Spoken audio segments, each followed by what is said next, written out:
આજરોજ પૂર્વ Kutch local crime બ્રાન્ચની ટીમે ગળપાદર ખાતે આવેલ ગુરુકૃપા સોસાયટી નજીક વાડીમાં દરોડો પાડી અલગ અલગ બ્રાન્ડની વિદેશી દારૂની બોટલો નંગ 370 સાથે હિતેન ભરતભાઈ વિરુડાને ઝડપી લીધો હતો.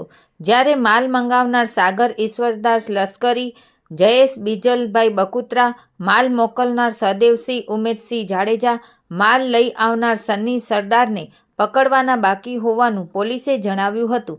આ દરોડામાં ₹2,51,468નો દારૂ, Creta car, Baleno car, Activa, motorcycle સહિત કુલ ₹12,01,468નો મુદ્દામાલ કબજે કરી આગળની કાર્યવાહી માટે એ ડિવિઝન પોલીસ મથકને સોંપવામાં આવેલ છે.